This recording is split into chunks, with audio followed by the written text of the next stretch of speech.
Tonight's program, Hollywood and Disability, an Insider's Perspective, represents part of Touro University, Touro Law Center, and Touro Talk's ongoing efforts to promote disability rights and inclusion.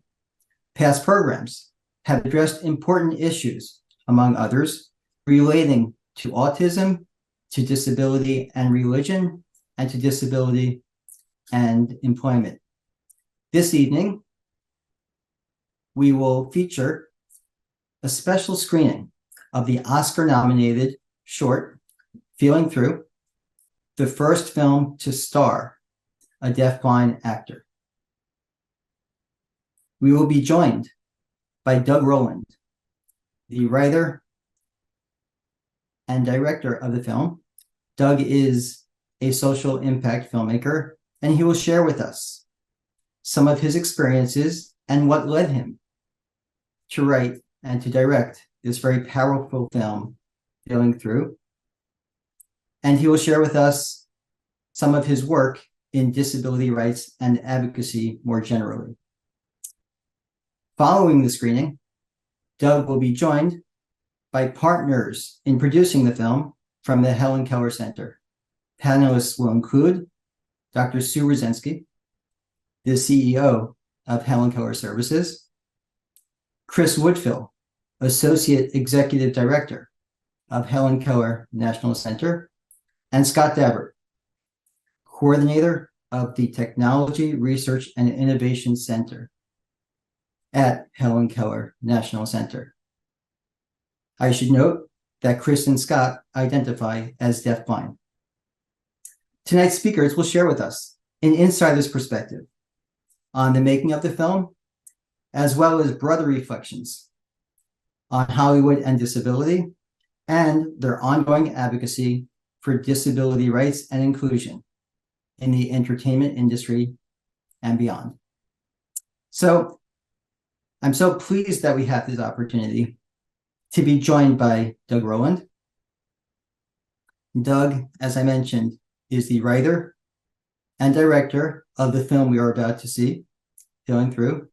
And Doug, if you'll join us now, I want to express just how pleased I am and how much of an honor and a pleasure it is for us, a privilege really, to not only have the opportunity to screen this Oscar-nominated film with you, the writer and director, but also the opportunity for us to hear from you. If you can share with us some of your insights, some of the behind the scenes, some of the background that led you to this film. Well, thank you so much, Dr. Levine, for having us, and to Touro for this event. It's definitely an honor and pleasure to be here. And yes, as you mentioned, we will be screening the film shortly, but for those who maybe aren't familiar with it, I'd love to give a little bit of context to it, which I think is something that is helpful and adds another layer to maybe the experience of watching it. I don't want to necessarily say too much about the film itself, because hopefully that speaks for itself, but I think it's important to note that this film, though fictional, is heavily inspired by a real life encounter that I had many years ago when I was still living in New York City, where I'm originally from. So I guess this story now starts, geez, what is this? What year are we, 2023? I think this starts about 12 years ago. I was coming home late one evening and I saw a man standing on a corner by himself. And as I got closer, I saw that he was holding a sign that noted that he was deaf-blind and in need of assistance, and to tap him, which I did. And he pulled out a notepad, wrote to me a bus stop that he needed to get to, asking for assistance to get there. And I just kind of tapped his arm to let him know I would take him there. And once we got to that bus stop, I realized, for those who are familiar with New York City, when it's late night and you've just missed a bus, another bus isn't coming for a very long time. So that's where we were in this moment. And I wanted to let him know that I'd sit and wait with him, but I realized I didn't know how to communicate to him. And just on the spot in that moment, I just took his palm and started tracing one letter at a time on it, writing to him, "I will wait with you." And he understood what I wrote to him. And we ended up sitting and waiting for his bus and having a whole conversation that way, of me writing into the palm of his hand and him writing back in a notepad. And it was a deeply impactful experience for me, really, first and foremost, because of the energy of this individual, who I'd later find out was named Artemio. He was just a very he had a great big smile and was very enthusiastic to learn more about me and share about himself, and just felt like I'd made a real personal connection with this individual. But beyond that, I realized after his bus came and we gave each other a big hug, and he went off into the night on the bus, wondering if I'd ever see him again. I also realized later, and still to this day, of maybe unpacked this other element of this, which is that I realized that not only had I never met anyone who was deafblind prior to that encounter, I had hardly ever thought about that community or that experience at all. I had briefly learned about Helen Keller in grade school, like so many do, but after that, I'd never seen any representation of the deafblind community in my community or on my TV screen or really just in media at all, and realized that I'd never really even thought about the community or their experience other than that brief lesson on Helen Keller. So that really, really stood out to me, especially after I'd had such a personal, intimate moment with this person who happened to be deafblind. And that led to about a year after that, writing the film. But at that moment, I just, sometimes things don't feel like the right timing to do them justice. And so it sat on my computer for a number of years, I think about 6 years. And then one day when I was cleaning up my very messy desktop of my laptop computer, which I'm due for actually right now, I need to do another spring cleaning of it. But I was opening folders I hadn't opened in a while, and came across the script and had that instantaneous moment where, like, that feeling in my gut where I was like, I have to figure this out and make this right now.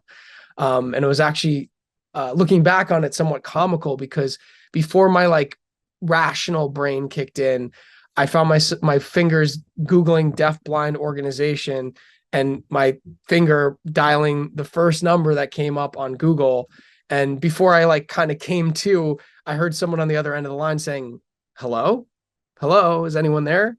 And I was like, oh wait, I don't even know why I'm calling yet. I haven't even thought about this, but my lips started moving and words started coming out of my mouth. And I said, I remember, because this is a very bizarre thing to say to someone that you don't know, but I said verbatim, I said, I don't know why I'm calling you right now, but I have a story to tell you. And I feel like after I tell you that story, it'll be more clear.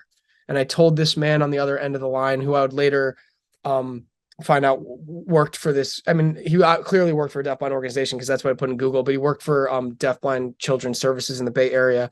I told him about this encounter I'd had years ago, at that time still. And in that moment I said how I had written this film and I want to make it. And again, I hadn't even thought about this yet, but in that moment I just said, and I feel like I want to cast a deafblind actor in the film. Is that crazy? I said to him, which is not necessarily the best way to phrase that, but that is how it came out. And he said, no, not at all. I think that's a great idea. You should reach out to the Helen Keller National Center. And as you can tell from some other individuals from the Helen Keller National Center that are on this very Zoom, it ended up working out in collaborating with them. Sue, who at the time was the executive director, Dr. Sue Ruzenski, who's you'll hear from later, who at the time was the executive director of Helen Keller National Center, is now the CEO of Helen Keller Services, ended up getting back to me sometime later. And we had a fateful meeting in Los Angeles when she just happened to be there where I live now. And huge credit to Sue, who said, hey, look, we don't do this and we've never done this, but this sounds worth doing. Let's try to figure this out, for which I'm still very grateful for. And, from there, I had the great opportunity of also collaborating with Chris Woodfill, who you'll hear from later as well, who was really the man tasked with putting out the casting call for Artie, which was the deafblind character in the film, which was a nod to Artemio, the real life figure that had inspired it. So worked very closely with Chris to audition a number of deafblind individuals throughout the country, some in person, some over Zoom. And we're so fortunate to arrive on Robert Tarango, who I wish could be with us this evening, who did an amazing job in the film. And one thing that I'll note about him, something that he has often shared in these kind of discussions, is that, he's someone who grew up loving acting and wanting to be an actor, idolizing a lot of the classic movie stars from his day, but feeling that someone like him, who again was born deaf and later would lose his eyesight and become deafblind, that someone like him, he never saw or heard of anyone like him on screen and just didn't think it was something available to him. And then years later, he was able to get this opportunity, do an amazing job, walk the red carpet of the Oscars, and inspire many other people in the community to, we've heard from so many people since then that were wanted to try their hand at acting as well. So it's just he's a really amazing microcosmic example of, why representation is important, and what that looks like and how that can inspire others to follow suit. So that's a little bit of the backstory of the film. I think now might be a good time to show it, and then we can talk more about it afterward. But one other thing I wanted to note about how we'll be sharing the film, we'll be sharing a version of the film that has open captions. So that means the captions are burned into the picture, as well as audio description, which is a descriptive track of all the action that happens in the film for people who are blind and low vision. And for those of you who maybe don't usually use those elements of accessibility or aren't familiar with them, particularly audio description. Most people are, familiar with captions, but for those of you who maybe aren't familiar with audio description, this might be a good opportunity for you to experience another way of engaging with the film. So without further ado, I'll cue that up. Is there anything else to note before getting started there? Thank you so much, Doug. We're really looking forward to it. And I'm particularly interested myself. I've seen the film before, and it's a very powerful experience. I'm particularly interested in experiencing the film with those features that you mentioned that will give those of us who are not deaf or blind or hard of hearing or eyesight, just maybe a bit of a sense of what it's like to experience a film through that lens. Excellent. Well, without further ado, I will cue this up here. And here we go. Tariq, a black male teenager wearing a hoodie, winter parka, and backpack, stands in front of a fast food joint on a busy NYC street with cars and people rushing by. He checks his phone, taking it in and out of his jacket pocket a couple times as he shifts from foot to foot and glances around. Tariq receives a text. He had previously typed, "Can I crash at your spot tonight?" A response from Corey reads, "Again? Let me hit you back later." Tariq waits outside the turnstile in a busy subway station. Excuse me, do you have a swipe? He asks a woman who is exiting for a swipe. She ignores him. Tariq jogs down a dimly lit street with shop signs in Chinese and graffiti covering the walls. He pulls his hood up, catching his breath and collecting himself. He rounds the corner, where his friends stand waiting. JR is Asian and the other, Clay, Hispanic, is smoking. The three boys are in a bright neon-lit video arcade excitedly playing a game together. Back on the street, the boys stand in a circle, play freestyles. My boy Tariq. My boy JR. Hey, we're chilling in the street. The boys eat noodles from styrofoam takeout containers. Tariq shovels them into his mouth.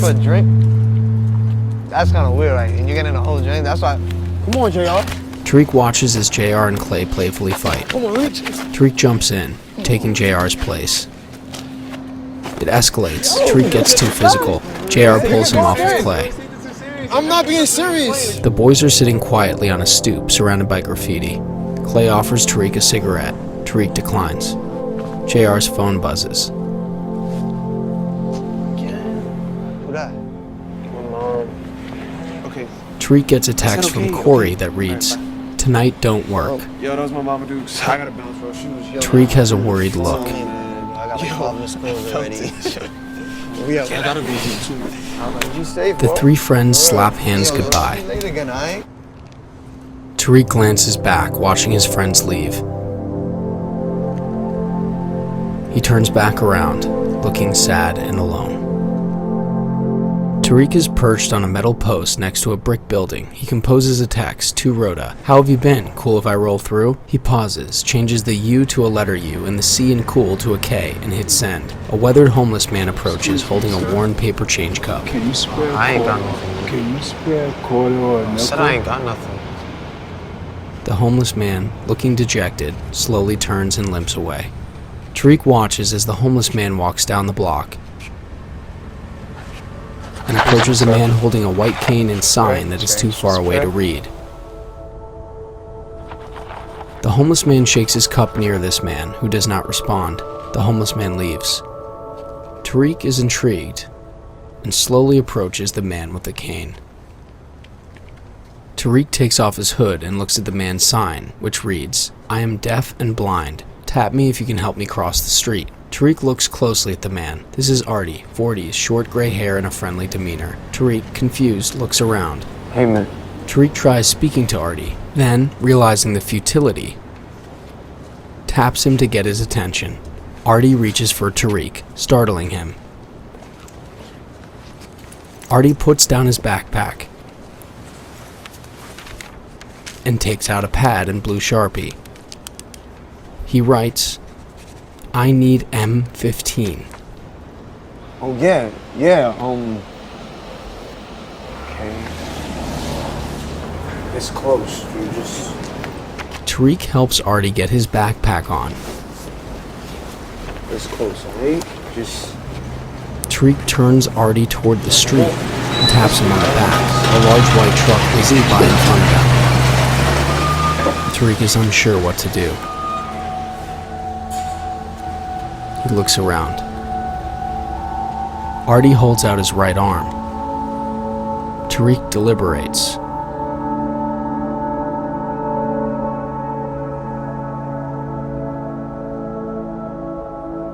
He tentatively takes Artie's hand,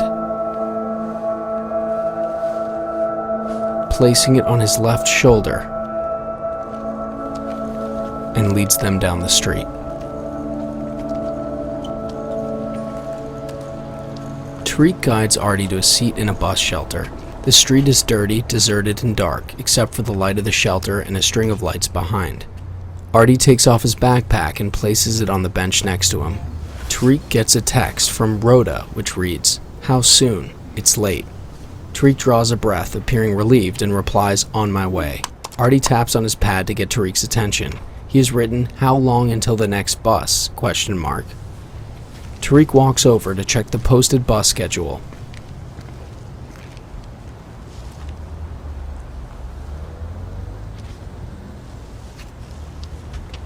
Tariq rubs his hands together as he walks back toward Artie, hesitating momentarily as if figuring out how to communicate. Finally, he takes Artie's hand and slowly taps it with his index finger. 1, 2, 3. Artie 4, follows along, 5, 6, 7, 8, nodding with each tap. 9, 10. Artie nods and smiles, showing he understands. Tariq turns to leave. At the bus shelter across the street, Tariq sees a bus whiz by a sleeping man. Tariq looks back at Artie, whose eyes are closed and has a peaceful expression on his face. With a look of frustrated obligation, Tariq walks back to Artie. He takes Artie's hand and places it on the empty bench seat next to Artie. Tariq takes off his backpack, sits next to Artie. Tariq pats Artie's knee several times to reassure him that he's there. After a moment, Artie reaches over and pats Tariq's knee several times. Artie sits back and smiles. Tariq smiles in response. They sit calmly next to one another.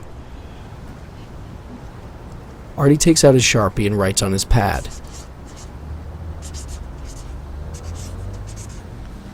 He shows it to Tariq.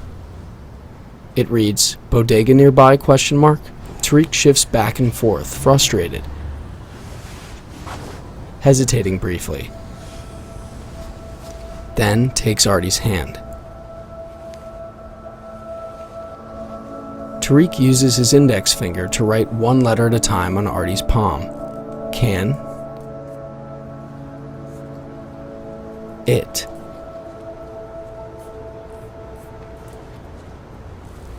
Wait. Question mark. Artie clicks his pen a couple of times to make sure it's open and writes on his pad.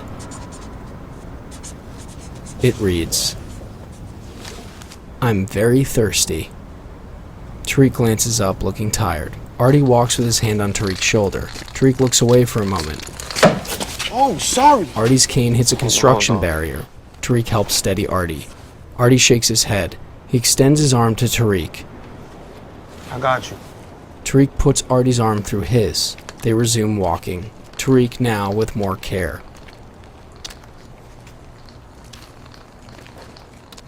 Now in the bodega, Tariq scans the refrigerated drink section and opens the door to make a choice. Artie stands patiently by the register in front of a 30-something Hispanic cashier who stares awkwardly at him. Tariq approaches, places a tall can of iced tea on the counter. Artie takes out his wallet, holding it open for Tariq to take. Tariq thumbs through and takes out a 20.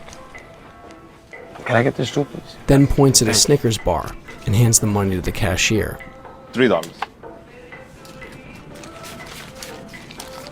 Thank you. The cashier hands Tariq the change. Tariq places the money back into Artie's wallet. He hesitates, then pulls out a $10 bill and places it in his own pocket before returning the wallet to Artie. The cashier notices and stares at Tariq. Tariq stares back. What? You never seen a blind and deaf guy before? The cashier lowers his gaze and busies himself behind the counter. Tariq glances back at him with a hostile look before opening the door and leaving arm in arm with Artie. We follow behind Tariq and Artie as they head down a dark street. A bus speeds by. Tariq lets go of Artie's arm and races after it to no avail. Why I gotta get stuck with this? Behind him, Artie pulls out the iced tea from his pocket and takes a big sip. His face lights up with satisfaction. Tariq can't help but smile. Tariq and Artie are back at the bus shelter, Artie drinking his iced tea and Tariq eating his Snickers bar. Artie places the can on the ground and reaches into his backpack for a wool cap that he puts on his head. Artie reaches for his pad. He writes, "Tell the bus driver to tap me at 129th?"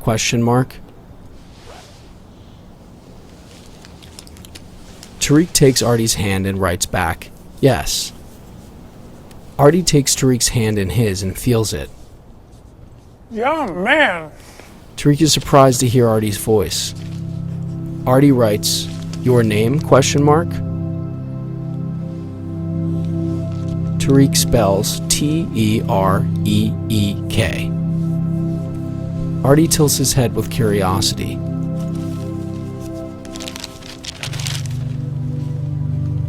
Artie writes, "Pleasure to meet you!" Tariq can't help but enjoy this. Tariq writes, "Name?"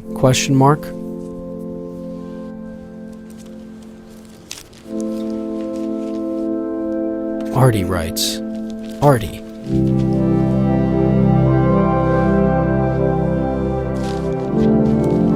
Tariq writes, "Why out late?"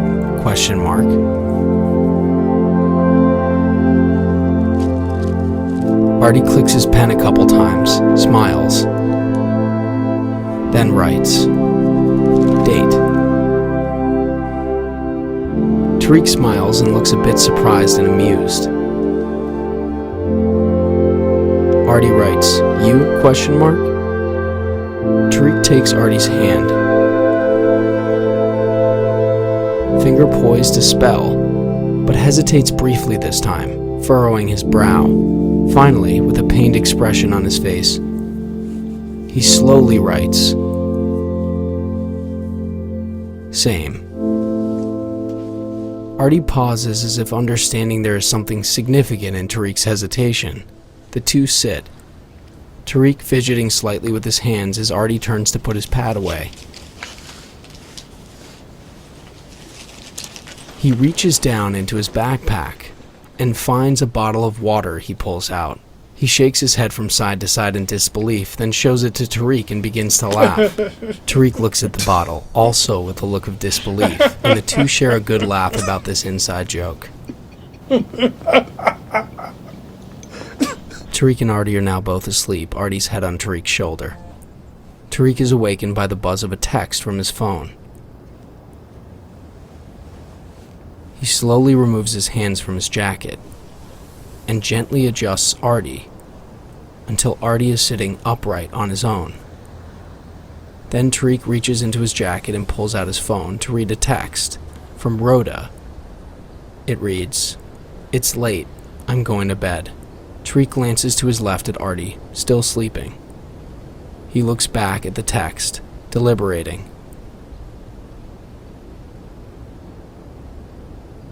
Then clicks off his phone. Tariq looks back at Artie. He makes a move, then stops himself.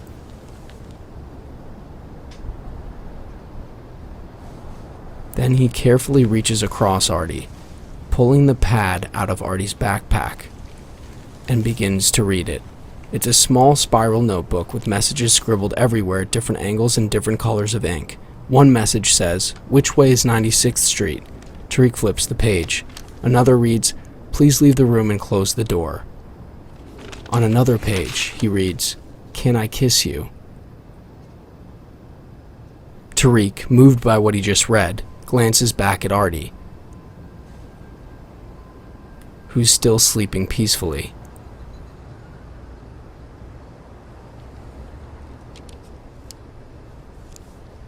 Tariq vulnerably looks up and directly into the camera. We get closer to his face as he puts his hands over his ears and closes his eyes. The screen goes black. With picture back up, Tariq notices the sound, takes his hands off his ears, and opens his eyes. He runs out of frame and chases down the bus, tapping the side until it stops. The doors open and Tariq addresses the driver. Come on, Wayne, just a quick second for me. Now on the bus, Artie is seated near the front. He hands Tariq his Metro card. Tariq approaches the driver, swipes his Metro card. The driver rubs his eyes, appearing bored and tired. This guy's blind and deaf. You gotta tap him and let him know when he gets to 129th Street. His name's Artie. The driver looks away, uninterested. Excuse me, sir. Could you tap him and let him know when he gets to 129th Street? Sure. No, not sure. The driver now looks at Tariq. He just wants to get home. I'm gonna take care of the man. Artie. Tariq is impassioned, moisture in his eyes. I'm gonna take care of Artie. Get him off the bus at 129th Street. Tariq looks down, Thank you. as if embarrassed to show his emotion to the driver. Now back with Artie, Tariq takes his hand and writes, "You okay?" Artie is smiling, eyes closed. He nods. Artie rises, takes Tariq's hand, and spells, "You'll be okay." Tariq appears stunned and moved by this. Artie pulls him in for a warm embrace. Tariq hugs back with feeling. They release. Artie places his hands on Tariq's shoulders, then sits down again. Still moved, Tariq exchanges glances with a middle-aged black woman farther back in the bus. She smiles approvingly at him. Tariq turns and walks off the front of the bus. Artie sits peacefully smiling. Now off the bus, Tariq walks to the sidewalk and watches the bus as it pulls away. He stares longingly. He waves by in its direction, tears visible in his eyes. Then, something occurs to Tariq. Now back on the same block where he met Artie, Tariq walks briskly and comes to a stop. He looks down with concern. We see he's looking at the same homeless man from before, asleep on the ground covered in a musty green blanket. Tariq reaches down and drops the same $10 bill he had taken from Artie in the homeless man's change cup. Tariq takes one last, caring look at the homeless man, then turns and walks away. He heads back down a dirty, deserted street with old-fashioned lampposts and store signs in Chinese. He puts up his hood and places both hands in his pockets as he slowly fades into the distance. Braille appears on the screen, then morphs into the title, Feeling Through. More Braille appears, then morphs into A Film by Doug Roland.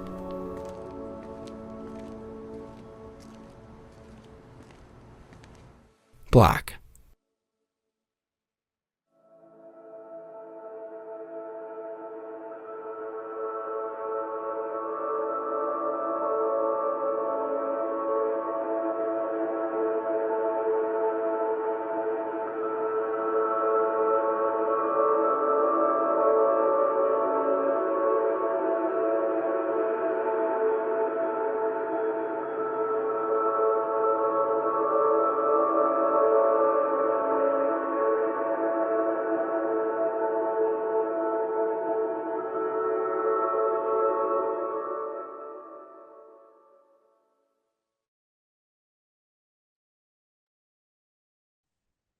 Thank you, Doug. Thanks. And I have now seen the film a number of times, and it still has that impact. It still has that power. And I introduced you, I think you described yourself as a social impact filmmaker. And indeed, in 18 short minutes, you really did deliver, quite an impactful film. And I will want to talk a bit more along with your co-panelists about the work you did with Helen Keller Center and the advocacy that you continue. We saw the kind of a transformation, and the acting was so great, and the direction obviously was so great to display for us the transformation that you powerfully described in your own life. Before we talk about the advocacy and other efforts, I did want to ask a bit about some of the reaction you received, not so much from Helen Keller Center or from others who are involved in DeafBlind and other disability rights. What about the reaction from the industry? What was the response to your idea to take this step and to make a film starring a deafblind actor? Yeah, well, as I kind of to reference that story I was telling you when I picked up the phone to get the wheels turning on this, I told you that it was really just a instinct in that moment to want to cast an actor who was deafblind. But I would later, after working on the film and the collaboration that we had with HKNC and then exhibiting the film and sharing it in a lot of places, I would, through that process and through a number of years now, learn a lot about how disability and Hollywood interact or often don't interact enough with each other, and particularly the conversation around authentic casting, which is something that is a really vibrant conversation right now pertaining to actors with disabilities. And again, that really just refers to when you have a character written into a film or a show who is disabled, to authentically cast that character with someone who is disabled. And that is, something that is really important to many people in media right now, particularly many advocates from the disability community in media advocating for authentic casting of people with disabilities, not just for the sake of the performance, though that often is a very nice aspect of authentically casting, but also because historically people with disabilities have had little to no opportunity to even audition for roles, let alone get those roles, whether they be roles that are written as disabled characters or not. So it's something that was very well received in that regard, as being an example of that, particularly in a case where it hadn't really happened before. So that was something that that ended up being a vibrant part of the discussion later on as we shared the film in a lot of different spaces. Terrific, thank you. And now I would like to turn to Dr. Sue Ruzenski, the CEO of Helen Keller Services.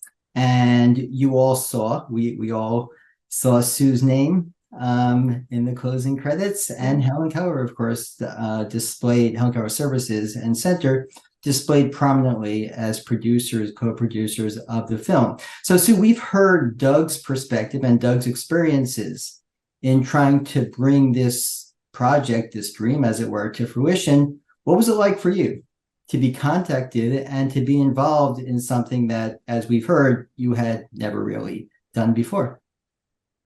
Thank you, Dr. Levine. I just want to say hello to everyone, and it's a pleasure to be a part of this panel. And hello, Doug. It really was an amazing experience for me and my colleagues. It was a labor of love, and I have to say that initial phone call that I received, I was a little skeptical, and I really wondered, I had to have some reservations here on speaking on behalf of the organization, and really wondering, because here I am working in this field for all these years, and isn't it sad that I could not wrap my head around having someone cast as a lead role who is deafblind in a film? We've never seen it, and so I'm saying, is this person for real? Is he really talented? But I have to say I was intrigued, and the wonderful thing about serendipity, and things happen for a reason, and this really truly was meant to be. We were leaving very shortly to go to California to meet with some colleagues and some stakeholders, and I had met the director of field services. We decided to meet Doug and his team to team, face to face, in a lobby of a hotel. And Doug, again, began to tell his story and his goal of this movie. And it was like an instant, a holy instant, where we were said to ourselves, we are in. We want to work with you, Doug. We felt this genuine compassion and really this curiosity mindset, someone who, truly we wanted to connect with and collaborate. So from there on, I'm just fortunate that I happened to be the executive director at that time, and I could be witness to this creative, groundbreaking work of art and Doug's creative genius, because it was really wonderful to be a part of that experience. And, my role as the executive director is really to help support the project and bring together the organization, the people that can really support Doug and his learning.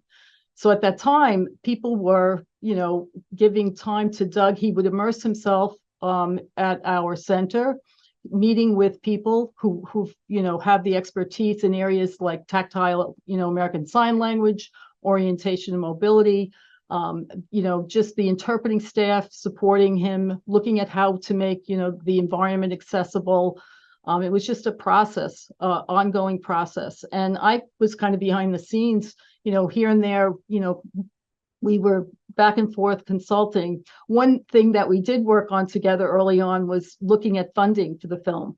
And there, you might have seen in the credits, the Seed and Spark was the mechanism that Doug had identified as a way to, it's like a GoFundMe for, filmmakers. And we were able to raise the money for the beginning of this creation. So that was one area. As things continued and we were able to, as Doug said, exhibit the film and show it in different venues, and he was a part of that, and many of our staff across the country were included, and we opened up theaters, and it was such a great opportunity for the community, people who are deafblind, to enjoy the film and be a part of it, and to be part of these Q&A panels with the audiences, and it brought to light the need to look at accessibility for theater goers who are deafblind. So there's so many ripples and so many things that happen as a result of this. I think for me, as a person who was in that position at that time, I think it taught me many lessons. And one of them in particular was really about open your mind more and lean in to like the unexpected opportunities and the partners that are out there that may come from a different place, but are really truly going to, not only raise the visibility of the organization, to really support our mission, which is to really enable people who are deafblind to live, work, and thrive in their community of choice. But a core value, a heart of what we do is employment. So having, this opportunity to see someone like Robert Chirango, really go after his dream job. And this is what he, had thought about for years, in the past, and to succeed. And it just, there's so many more opportunities for people to have access and opportunities to careers that are really, person-centered and built upon their aspirations and their strengths. So it was so many positives that happened as a result. Thank you so much, and thank you for all of your leadership over the years, or generally and specifically with respect to this film, taking on this project that you weren't quite sure about, but I'm sure that you are so happy to have taken on. And now I'd like to bring Chris Woodfill into the conversation. And Chris's name likewise appeared in the credits of the movie. And Chris, if you could please share with us a bit of your own background, your work at Helen Keller National Center, and specifically your role in bringing this film to fruition. And Chris has shown up on the screen, smiling and waving hello. Yes, this is Chris. It's my pleasure to be on this panel with everyone tonight. And it's always good to see Doug again with a big smile. It's been a while, but it's nice to see you again. Doug is smiling and nodding back. This is Chris. I just wanted to explain a little bit about my background briefly. I identify as a deafblind person, absolutely. And you may be wondering how I became deafblind. I grew up, I was born blind. I had visual sight. I utilized American Sign Language.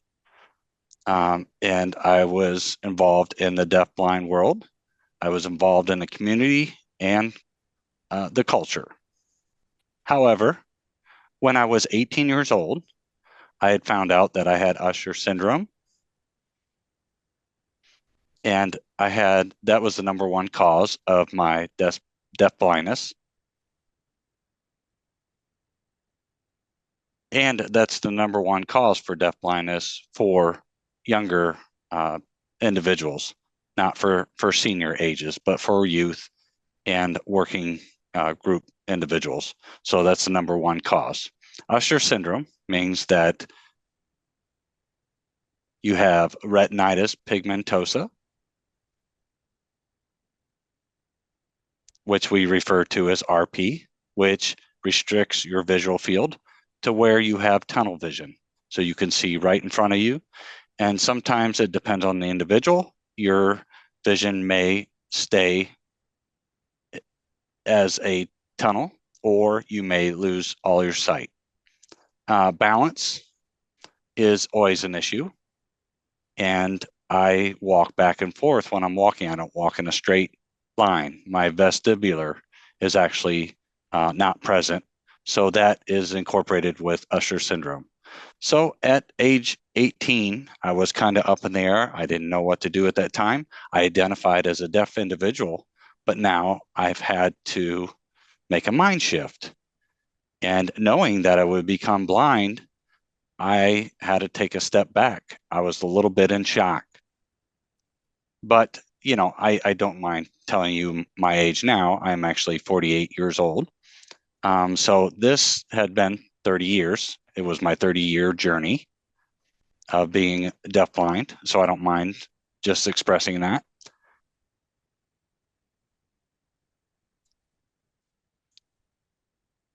So as I said, I ended up with tunnel vision, and that's why I'm able to see the individuals on the Zoom platform. I'm not able to see peripherally.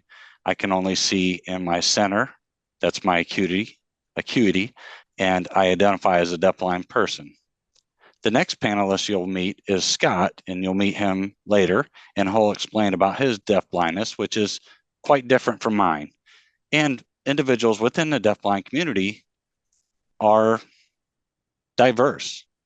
Not one deafblind person represents the entire deafblind community.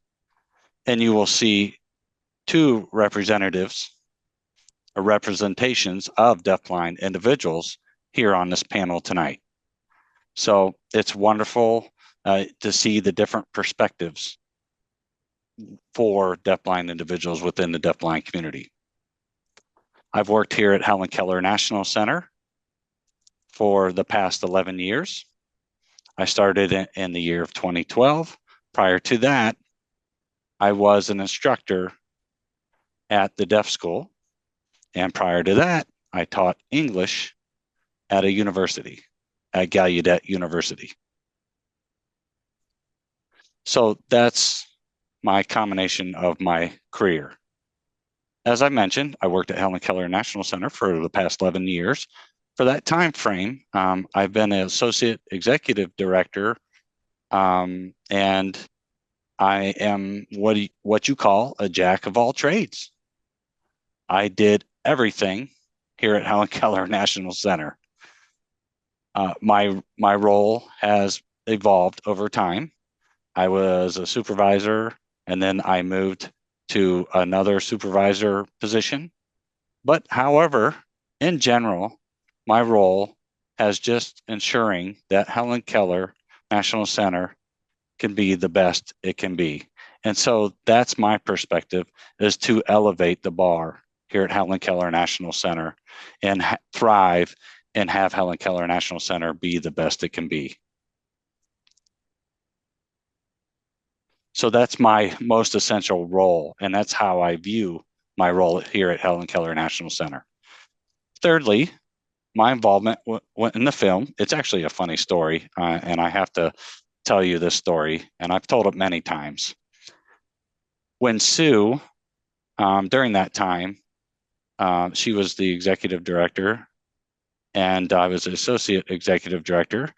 She says, "Hey, I have a project for you." She's always saying that to me all the time. "I have a project for you." And I'm like, "Okay, sure." So she gives me the project, and she said there's going to be a deafblind person that they want to cast in the movie. And so you need to find individuals who can be cast in this movie. And I was like, huh?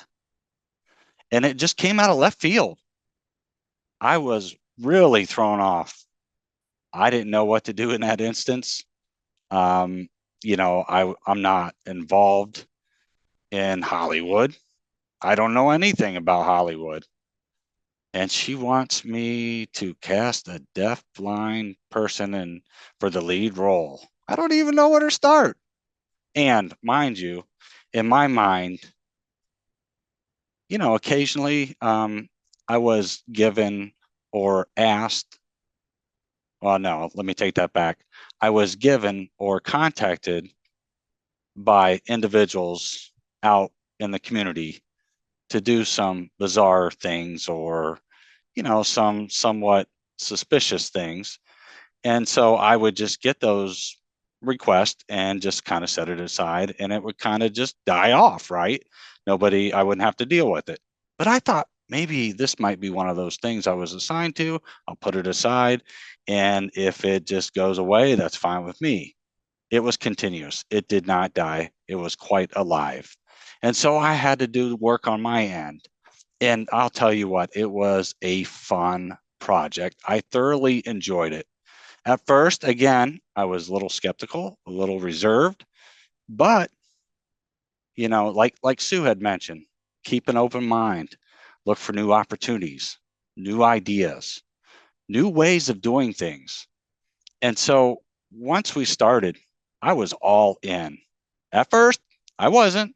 I was a little skeptical, and I wasn't so sure. But after we started, I was all in. And still to this day, I'm in things, I don't even know how many panels I've been on. It could be over 100 panels. But this, there's so many opportunities for being a panelist on various platforms. Also, I, of course, was involved in casting and promoting Feeling Through. I did have a role to kind of convince some essential people to be supportive of this film. For example, Marley Matlin, I did help with getting Marley Matlin involved with this, and she was, involved until into the Oscars. And there are just so many facets of this process that I was involved with. Oh, and not to forget the interpreters. I helped out with interpreters and coordinating the interpreters for this film. So I had so many responsibilities within this film. And still to this day, I'm still involved. Thank you. Thank you so much, Chris. And as we said to Sue, I'm so glad that you stuck with it and you pursued it, and we see the results. So now, as we say, last but certainly not least, I'm so pleased to welcome into the conversation Scott Davert. And Scott, if you would have an opportunity to share with us, likewise, a bit of your own background and some of the work you've been doing at Helen Keller Services, and more generally, in terms of your work in accessibility.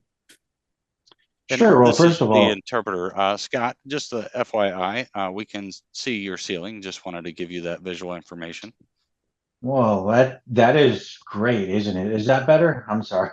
A little more downwards, looking at the ceiling again, I think. Wow. Okay. How about there? I'm like a long way from my phone now. Still at the ceiling. I'm not sure, maybe. Yeah, I don't know. There you go. If you guys don't mind. Right is there, that good? Scott. Yep, that's All perfect. Right. Thank you. Thank you. Thank you for jumping in and helping me with that. I had a computer issue. I had everything all set up, and that's what happens sometimes with accessibility. Anyway, thank you very much for having me here this evening. It certainly is an opportunity.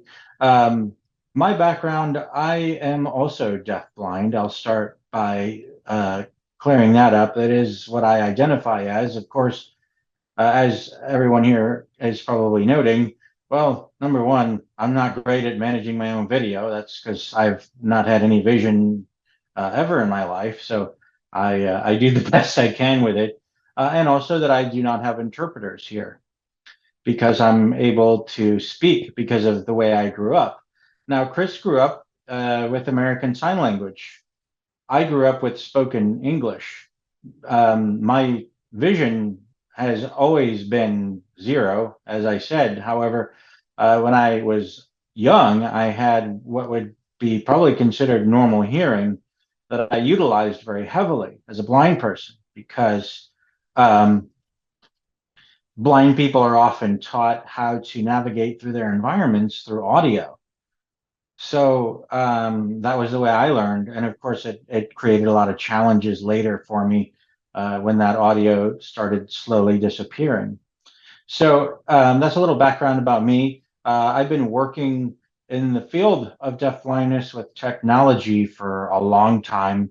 If I go back and start thinking about internships, it's been almost 20 years at this point. I'm getting old. So what do I work with in terms of accessibility? I mean, that is such a very, very complicated question, because accessibility is something that is required everywhere, right? You have to have things that people can use and should have an equal experience, regardless of the ways in which they access the information. Just to sort of give an example, I'm using an iPhone right now, and I'm using that connected to my hearing aids so that I can get audio directly to my ears because the internal speaker on the iPhone isn't clear enough. I'm also using what's called the Braille display. And the Braille display is also connected to my phone. Both of these are done through Bluetooth. And essentially what it does is it shows what is on my screen in Braille. In other words, there are a bunch of pins below the surface of this device, and the pins pop up according to the corresponding Braille dots. So that's the very basics of how that works. And unfortunately, not everything is created equally. in terms of accessibility. For example, what these technologies do essentially is take text, although we're getting into images and things like that now with AI, but that's a whole nother topic for a whole nother session. But it takes text. And so what that means is that this technology by default cannot exactly read images only. So developers have to also include text when they develop their applications or websites or whatever it may be.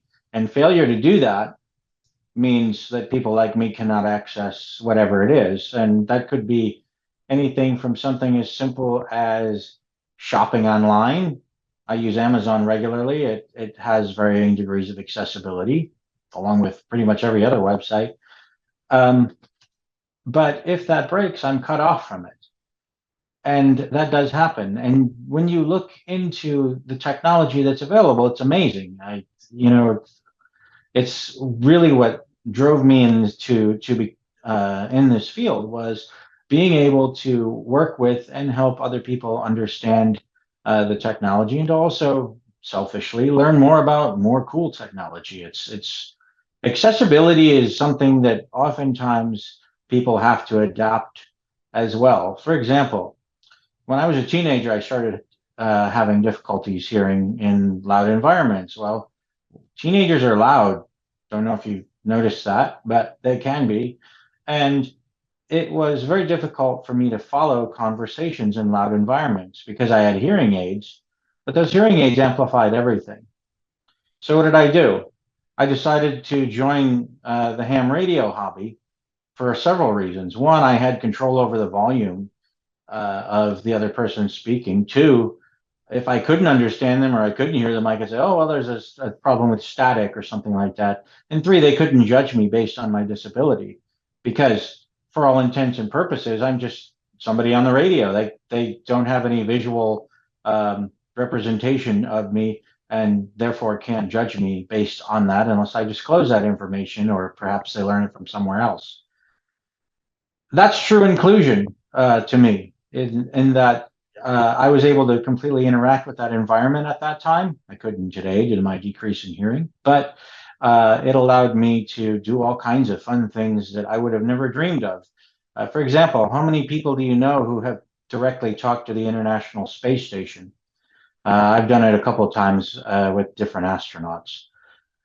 So to put that into context, what the heck does all this mean, you might ask? I'm asking myself that all day, every day, but you can join me on that quest. But what all this means is that to create an inclusive environment, to create an environment whereby anyone can interact with that environment, it really takes an open mind. You may notice that's a recurring theme here, right? Sue talked about having an open mind and approaching this project. Doug had to have the idea for the project. Chris had to decide, you know what, I'm going for this. I'm going to do it. I've never done this before. It's not comfortable for me, but I'm going to do it anyway. I'm going to learn and I'm going to grow as a person. And a lot of the time when working with people with really any disability, I would say, remember they're human. So for example, if you see a deafblind person walking on the sidewalk, ask yourself a question before you approach them. Would I do this to any other individual who maybe didn't have a disability? For example, would you walk up to a stranger on the street and grab them by the arm and pull them in whatever direction you think they would want to go? That'd be a terrible thing to do, wouldn't it? I can tell you it is a terrible thing to do. I've had it happen to me many times. And people may be well-intended in what their actions are, but the people who sometimes try to grab me and pull me in specific directions, they have no idea where I'm trying to go. And sometimes it really boils down to that basic courtesy, even just if you can communicate with that person, say, how can I help? What can I do to support you, instead of just assuming what will help them and it not working out. That generally isn't a good approach, I would say. But to put this back in the accessibility realm of technology, when employers or potential employers or the government or whoever designs a website, there are standards in which they can follow so that adaptive technology is compatible with it. Failure to do that leads to, let me just give you some examples from the last week alone. So I do a thing. I work with a lot of different deafblind clients. I also work with a lot of professionals in the field. But one of the things I do, because we are so focused on employment here, is to apply for jobs myself using my adaptive technology, not using assistance from a sighted or hearing person, but I do it myself.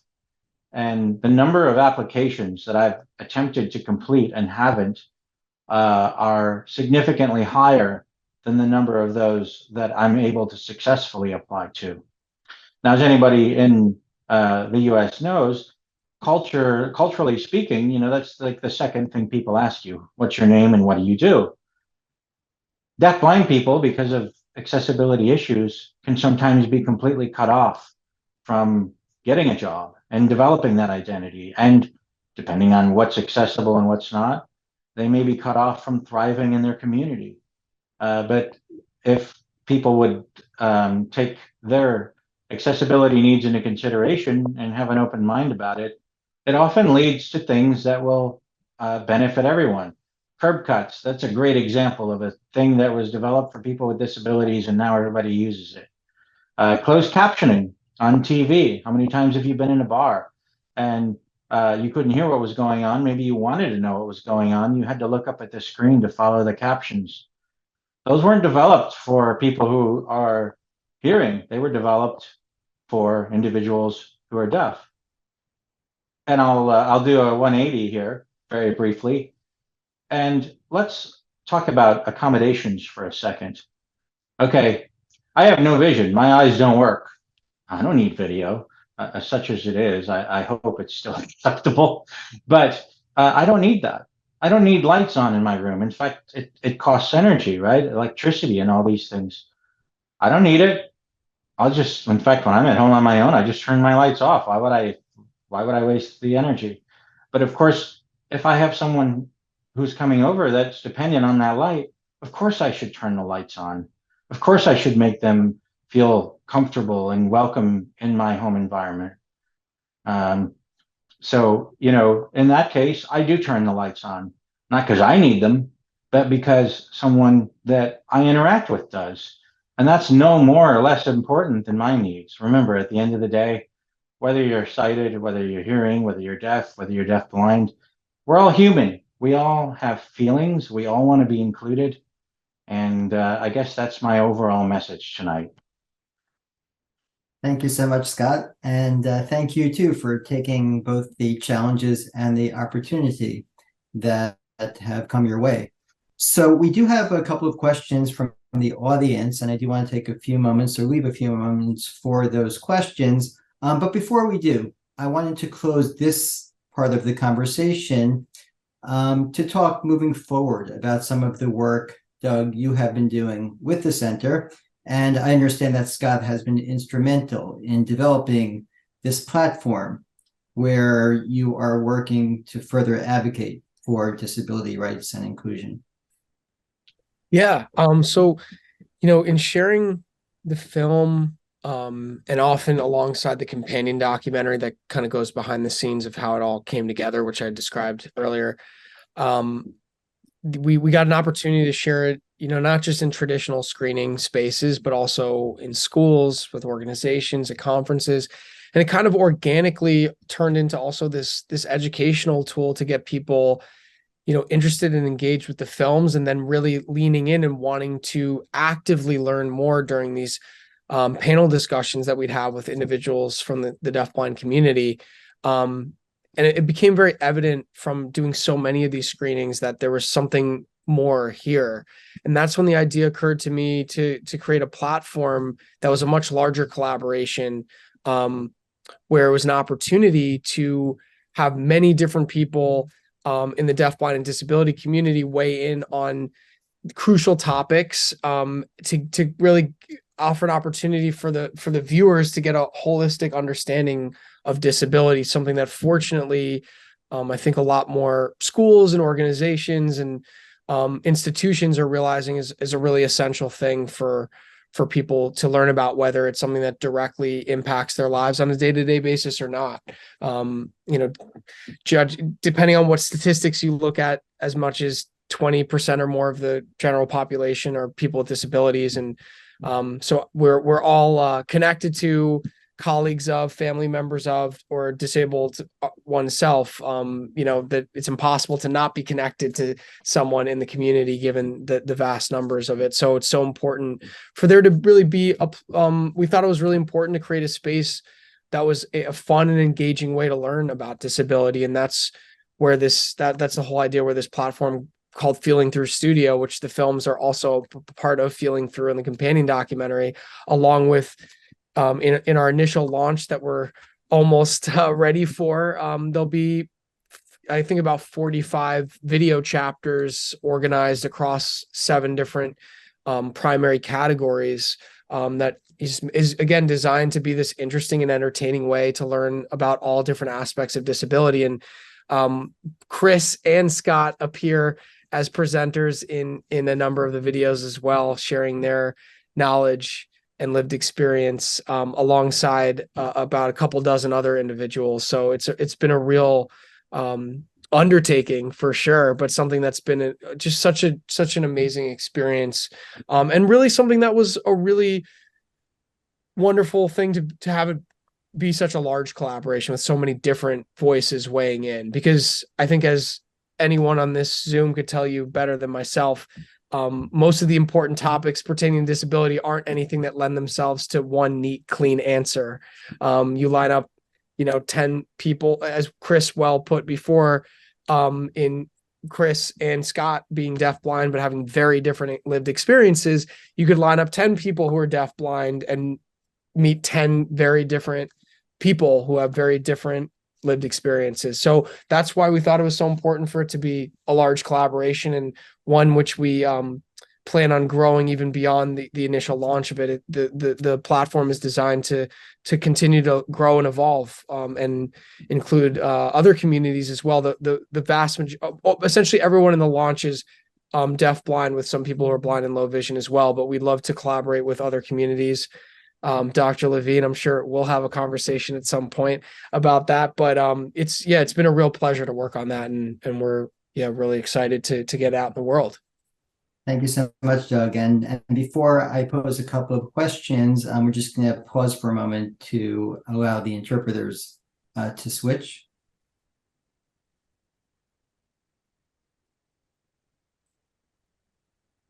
So one of the questions from the audience, and this is something that really occurred to me several times as I've watched the film, and it's directed, I think, mostly at Doug, but also in many ways at both Chris and Scott. Doug, your ability to come up on the spot with the idea of writing in his hand, that really struck me. What was it? And you've described your own almost intuition throughout this process, but what was it that gave you that idea of how you're going to communicate with this individual? And we're also interested, and one of the questions from the audience was interested in your reaction, Chris and Scott. As you mentioned, you wouldn't want someone to grab your arm without notice, but at the same time, if someone would like to help you, what would you recommend they do? So starting with Doug and how you came up with this idea, to write in someone's hand.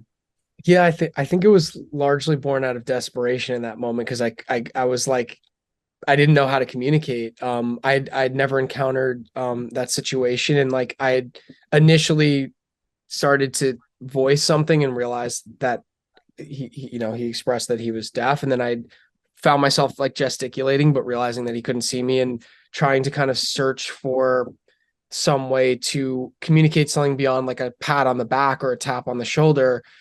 And honestly, I'd never thought about it prior to that, but just in that moment, that was just the only way that I could think to communicate with him. And I would later find out, through connecting with people at Helen Keller National Center, that's called print on palm, and is something that is used at times when someone like myself does not know tactual ASL or ASL signed into the hand in this case, and instead, would write letters in someone's palm like that. So I would later find out it was something that is sometimes used, but had certainly never heard of it before, and really, I guess, was just fortunate to occur in my brain because I'd never even thought of doing it prior to that moment. So I guess it was just something that was kind of born out of this strong desire to communicate and just not having any other options or thoughts as to how to do that in that moment.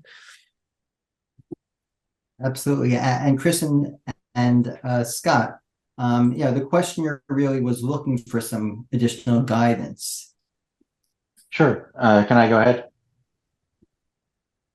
Sure, Scott, please.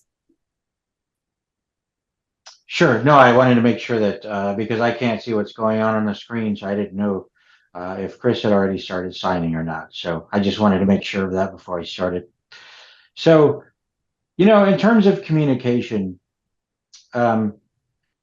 typically it's best to approach a deaf-blind person maybe with a tactile. If you can't seem to get their attention verbally or visually, just put a light hand on their shoulder and see what they do. Because a lot of the time what happens is, I don't know, somebody's there as an example, but I may use a Bluetooth keyboard with my iPhone and a braille display to communicate. And you might say, well, why don't you just use print on palm? And the answer is because I never learned print. Never had a need to, really. I mean, I didn't understand early enough in my life that I would need print for something like this. And I know my print numbers, so that those tactile signs on elevators, for example, or sometimes hotels even will have raised embossed print numbers, but not braille. So I have learned my numbers, but I haven't learned my letters. So that would not work for me. Now, in my particular case, if somebody comes up to me and for example, I'm maybe attempting to communicate with somebody in a store, maybe, I would verbally say something to them like, hey, I can't really hear you, but if you use this Bluetooth keyboard, you can type to me and that'll work, which generally works good. But when some people learn that I can speak, they think that if they yell loud enough, I'll hear them. Now, I have hearing aids, and in quiet environments, I can use them. However, in a loud environment, we'll say an airport or a store. And yes, I do go to airports and stores on my own.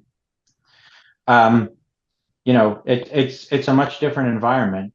And so from the deaf-blind perspective, you really have to think on your feet in terms of, what can I do to most effectively communicate with this person? Because if you're someone that doesn't know me, how in the heck are you going to know, right? What's going to work for me? Because as Chris and I have already kind of illustrated, when you meet one deaf-blind person, that's it. You've met one deaf-blind person. And there may be several others who are similar to that individual, but just like we all have our own food preferences and preferences on where we want to go on vacation and all these kinds of things, we also have not only preferences, but different abilities in terms of how we communicate. And like Doug said, that's a whole large conversation. And you ask 10 deaf-blind people that question, you're probably going to get 10 different answers. So I hope that kind of helps muddy the waters even more. Thank you. And Chris, will we get a different answer from you?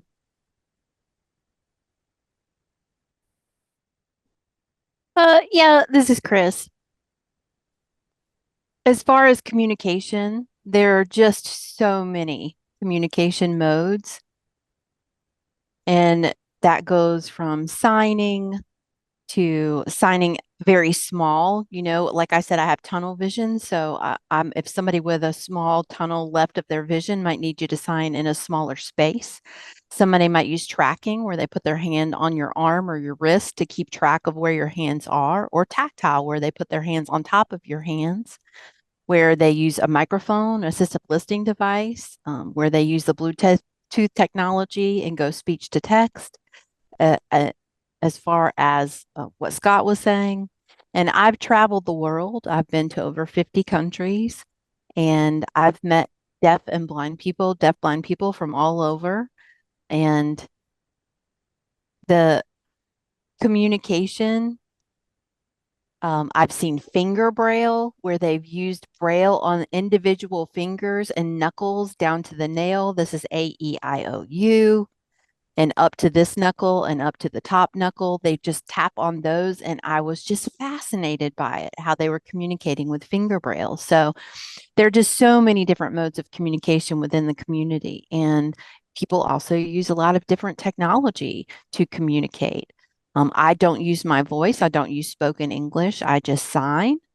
If somebody is trying to talk to me, sometimes I'll text back and forth with them. So that's the technology that is my go-to. I can give you another example.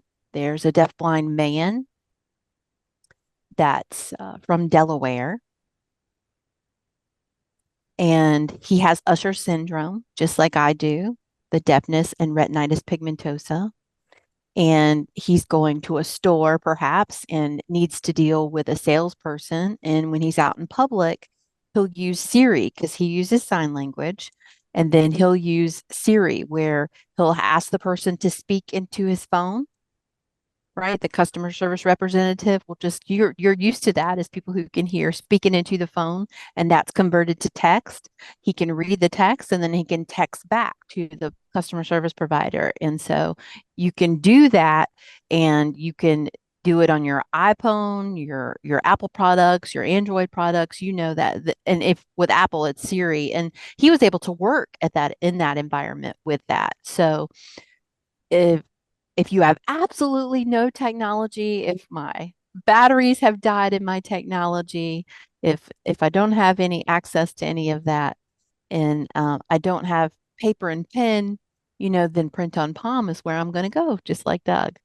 So it works. And the point is there's just so many varieties of communication modes, and people kind of pick the one that meets their abilities. Well, thank you so much. Thank you, Chris. And I mentioned that we've done a number of programs to promote disability rights and inclusion in autism and other areas. And we are strong proponents of the principle of nothing about us without us. So for those and other reasons, we're so pleased to have both of you with us, Chris and Scott. And to your point, we're also proponents of the proposition that if you've met one person on the autism spectrum, you've met one person on the autism spectrum. And clearly the same is true for deafblind individuals. And it's really an important lesson for all of us. So the time really has flown. I do want to give Sue another opportunity if there are any further remarks you'd like to share with us before we close the program. Dr. Levine, I just want to say thank you, to Touro Talks for really bringing this topic and this wonderful film to the attention of your audience. It really has, I think, even though the story itself is all about human connection, and the power of that, and what we've learned through this experience in terms of storytelling.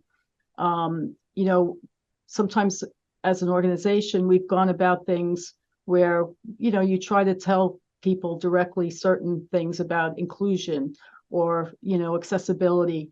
But sometimes it's really more meaningful when we make that meaning through conversations like this, having the opportunity to look at a film and then really, exchange our perspectives and just really, see things differently, question our assumptions, that whole idea of transformational learning and what that really is, how our values and beliefs and our assumptions can kind of shift through these connections. So thanks for having us. Thank you. And Doug, it's your story, not only the story that you've told us, but it is your story and your transformation. So on that note, are there any closing remarks you'd like to share with us? No, I think that was Dr. Ruzenski's words there were a great way to go out. And I just want to echo saying thank you. Thank you so much for having us. Well, thank you all for joining us.